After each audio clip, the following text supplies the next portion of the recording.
নেটফ্লিক্সের সর্বশেষ মৌলিক cinema made in Korea Priyanka Mohan অভিনীত এবং রাকার্তিক পরিচালিত আজ থেকে নেটফ্লিক্স প্ল্যাটফর্মে স্ট্রিমিং শুরু হয়েছে।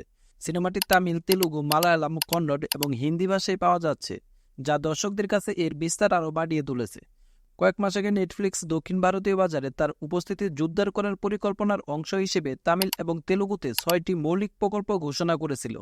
এই তালিকার প্রথম প্রকল্পটি ছিল সিরিয়াল কিলার থ্রিলার স্টিফেন, যা 5 ডিসেম্বর প্রিমিয়াম হয়েছিল।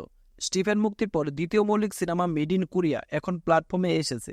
যেহেতু এটি একটি নেটফ্লিক্স মৌলিক এবং প্রিয়াঙ্কা মোহনের প্রথম নারীকেন্দ্রিক সিনেমা, তাই প্রকল্পটি দর্শকদের মধ্যে ভালো মনোযোগ আকর্ষণ করেছে। আমরা এই ভিডিওতে সিনেমাটি রিভিউ করব। চলুন তাহলে শুরু করা যাক। সেনবাগাম, যাকে আদর করে সেনবা বলা হয়, তামিলনাড়ুর কোলাপালুরের একজন তরুণী যিনি ছোট থেকেই কোরিয়ার প্রতি মুগ্ধ। জীবনে অন্তত একবার দেশটিতে যাওয়া তার সবচেয়ে বড় স্বপ্ন। 9 বছর ধরে মনির সাথে তার সম্পর্কের কথা ছিল।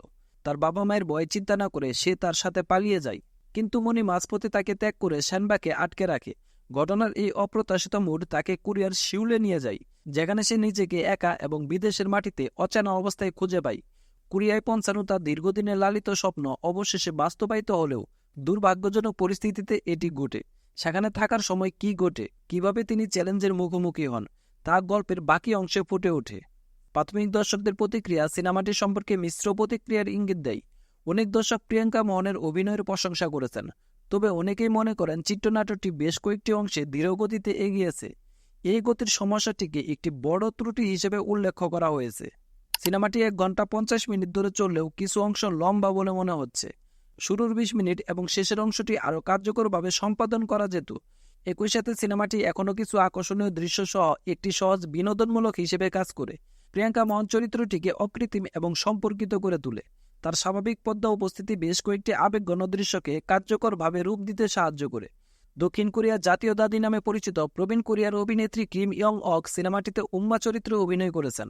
তিনি স্কুইড গেমে সিয়ঙ্গি হুনের মা চরিত্রেও অভিনয় করেছেন। তার এবং প্রিয়াঙ্কা মোহনের মধ্যকার দৃশ্যগুলি বিশেষভাবে মনোমুগ্ধকর এবং কাহিনীতে আবেগগত গভীরতা যুক্ত করেছে। আরেকটি শক্তিশালী দিক হল ধরণ কুমারের ব্যাকগ্রাউন্ড মিউজিক, যা বেশ কিছু আবেগঘন মুহূর্তকে কার্যকরভাবে ফুটিয়ে তোলে। এছাড়া হেমাস আব্দুল ওয়াহাবের সুর করা গানগুলো মনোরম এবং সিনেমাটির কাহিনীর সাথে ভালোভাবে মিশে গেছে। যেহেতু সিনেমাটির একটি বড় অংশ কোরিয়ায় ঘটে, তাই অনেক কথোপকথন কোরিয়ান ভাষায় হয়। যদিও বেশ কয়েকটি অংশ ডাবিং করা হয়েছে, তবুও ভাষা পরিবর্তন মাঝে মাঝে ভারসাম্যহীন মনে হয়। সবশেষে মেড ইন কোরিয়া একটি শালীন এবং হৃদয়গ্রাহী সিনেমা, যা প্রিয়াঙ্কা মোহনের জন্য একটি ভালো ওটিটি অভিষেক চিহ্নিত করে।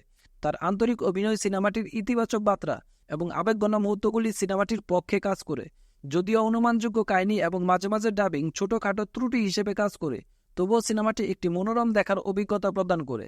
সিনেমাটি ফ্যামিলির সাথে দেখার জন্য ভালো একটি সময় উপহার দিবে। এই সিনেমাটির জন্য আমাদের রেটিং হচ্ছে 3 আউট অফ 5। ভালো থাকবেন সবাই।